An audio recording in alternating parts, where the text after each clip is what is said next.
মতো মাওলানা সালেহ আহমদ সাহেবের কাছে আরও একটি বিষয় সংক্ষেপে একটু আমরা জেনে নিতে চাই যে কোরআন করিমের যে শ্রেষ্ঠত্ব আমরা শুরুতেই আমরা আলোচনা করছি যে আমাদের মূল প্রতিপাদ্য বিষয় পবিত্র কোরআন করিমের শ্রেষ্ঠত্ব এবং মাহাত্ম্য যে সম্পর্কে পবিত্র কোরআন করিম নিজে ঘোষণা দিচ্ছেন তার শ্রেষ্ঠত্ব সম্পর্কে এবং এ যুগের প্রতিশ্রুত ইমাম মাহদী আলাইহিস সালাতু ওয়াস সালাম তিনিও বলেছেন। তো কোরআন করিমের শ্রেষ্ঠত্ব বা মাহাত্ম্য আমরা যতটাই বর্ণনা করি না কেন কোরআন করিমের জন্য সেটি অপ্রতুল এবং সেটি যথেষ্ট হয় না যা পবিত্র কোরআন করিমের শ্রেষ্ঠত্ব সম্পর্কে সেই বিষয়ে যদি আরও একটু আমাদেরকে বলতেন। ধন্যবাদ আপনাকে। পবিত্র কোরআন আমাদেরকে এটা জানাচ্ছে আল্লাহ তাআলার পক্ষ থেকে, অর্থাৎ আল্লাহ জানাচ্ছেন ওয়ানুনাজ্জিলু মিনাল কোরআনে মা হুয়া শিফাউ ওয়া রাহমাতুল লিল মুমিনিন। আর আমরা কোরআনকে এ রূপে অবতীর্ণ করেছি যে এর মধ্যে মুমিনদের জন্য শিফা রয়েছে এবং রহমত রয়েছে। আমরা যদি একটু খুব গভীরভাবে যদি একটু চিন্তা করে দেখি বা একটু চিন্তা করে দেখি যে এই কোরআন আমাদেরকে কিসের থেকে আরোগ্য দান করে, শিফা কিসের থেকে দেয় এবং এটি আমাদের জন্য রহমত কী রূপে। পবিত্র কোরআনের যে সবচেয়ে বড় যে বৈশিষ্ট্য সেটা হলো এই যে মানুষকে একত্ববাদে বিশ্বাসী করার জন্য আল্লাহ যে এক অদ্বিতীয় এর শত শত দলিল পবিত্র কোরআনে আল্লাহ তাআলা আমাদের সামনে তুলে ধরেছেন। যে তোমরা নিজেদের মনে যে সন্দেহ রেখেছো আমার সম্পর্কে, তোমাদের মনে যে রোগ রয়েছে, যে রোগের কারণে তোমরা এক আল্লাহর থেকে দূরে সরে গেছো, মূর্তি পূজায় লিপ্ত হয়ে গেছো, অন্য কোনো বস্তুর মধ্যে তোমরা এক শক্তিশালী সত্তাকে খুঁজছো যে তোমাদেরকে রক্ষা করবে, তোমাদেরকে নিরাপত্তা দান করবে। কোরআন সেই সকল সন্দেহের অবসান ঘটিয়েছে এবং আল্লাহ তাআলার অস্তিত্বকে আমাদের সামনে এরূপে তুলে ধরেছে যে আমাদের হৃদয়ের সকল আধ্যাত্মিক ব্যাধিকে, যে আল্লাহ তাআলারকে একত্ববাদ মানতে আমাদেরকে বাধা দেয়, সে সকল বাধাগুলিকে কোরআন দূর করে দিয়েছে। এবং এইভাবে এই কোরআন আমাদের জন্য রহমতেরও কারণ হয়েছে।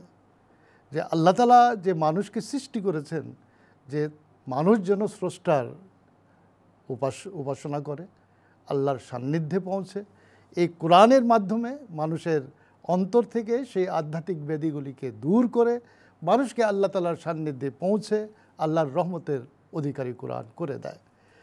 কোরআনের এই বৈশিষ্ট্যের যদি আমি বর্ণনা করতে চাই এরই অধীনে, তাহলে আমরা সেখানে দেখতে পাই যে কোরআন এই চ্যালেঞ্জ করছে আল্লাহ তাআলার অস্তিত্ব সম্পর্কে। যে তোমরা আল্লাহ তাআলার আমার অস্তিত্ব সম্পর্কে তোমরা প্রশ্ন করো, দেখো কোরআন তোমাদের সৃষ্টিকে দেখো, এই জগৎকে দেখো, এই দুনিয়াতে যে আমি যে বিভিন্ন জিনিসগুলিকে সৃষ্টি করেছি সেগুলির মধ্যে খুঁজে দেখো, একটি মশাকে দেখো, একটি তোমরা এই মাকড়সাকে দেখো, এই সমস্ত জিনিসগুলির মধ্যে মৌমাছিকে দেখো, এই সমস্ত জিনিসগুলির মধ্যে তোমরা এক খোদার, সেই সর্বশক্তিমান খোদাকে তোমরা দেখতে পাবে।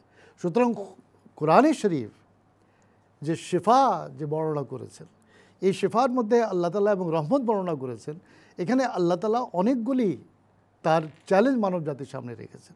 দেখেন যে মৌমাছি, আল্লাহ তাআলা পবিত্র কোরআনে বলেছেন ওয়া আওহায়না ইলাল নাহলে, যে আমরা মৌমাছির প্রতি ওহী নাযিল করি। দেখেন যে দুনিয়াতে দুই প্রকারের মাছি, একটা সাধারণ মাছি, একটা মৌমাছি।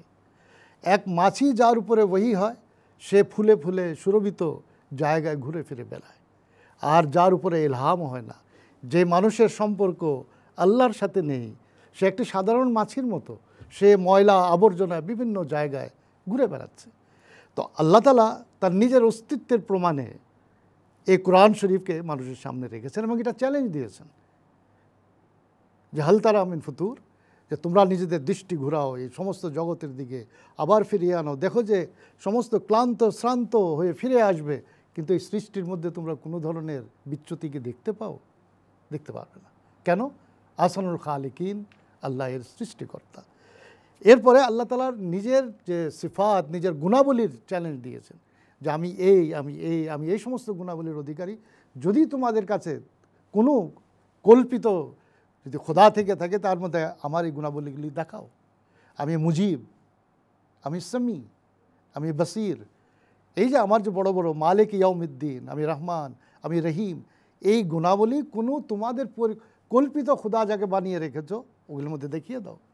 তো তো আল্লাহ তাআলা তার সিফাতেরও চ্যালেঞ্জ দিয়েছেন যে আমার যে এতগুলি সিফাতি নাম রয়েছে দেখাও এই দুনিয়াতে এই গুণবাচক নামের কে তোমাদের মধ্যে আছে। এরপরে আল্লাহ তাআলা এই পবিত্র কোরআনে মানুষের আধ্যাত্মিক যে শক্তি নিচয়গুলি রয়েছে এই শক্তিসমূহের বর্ণনা করেছেন। শিফা কিভাবে হবে? যদি তোমরা তোমাদের আধ্যাত্মিক শক্তিগুলিকে না জানো তাহলে তোমাদের আধ্যাত্মিক উন্নতি কীভাবে তোমরা লাভ করবে? আল্লাহ তাআলা সেই আধ্যাত্মিক শক্তিগুলির কথা এখানে উল্লেখ করেছেন। আল্লাহ তাআলা ফের এই আধ্যাত্মিক শক্তিগুলিকে কিভাবে তোমরা উন্নত করতে পারো সেই সকল বিষয়ে আল্লাহ তাআলা এটা আমাদেরকে জ্ঞান দান করেছেন। এবং এর ফলশ্রুতিতে মানুষ কোথায় পৌঁছায়? উলাইকা মা আল্লাযীনা আনআমাল্লাহু আলাইহিম মিনান নবিয়িনা ওয়াস সিদ্দিকিনা ওয়াশ শুহাদায়ে ওয়াস সালিহিন, যে তোমরা যদি আধ্যাত্মিকতার এই সকল শক্তিগুলিকে চিনো এবং এই শক্তিগুলিকে কাজে লাগাও তবে আমি তোমাদেরকে এই সকল পুরস্কারে ভূষিত করব। এটা কোরআনের চ্যালেঞ্জ। অন্য কোনো ধর্মীয় গ্রন্থ আজ পৃথিবীতে এরকম নাই যে কোরআনের মতন এই চ্যালেঞ্জগুলি, এই সৌন্দর্য এই দুনিয়ার মানুষের সামনে তুলে ধরে মানুষকে কোরআনমুখী করবে এবং আল্লাহমুখী করবে। ধন্যবাদ।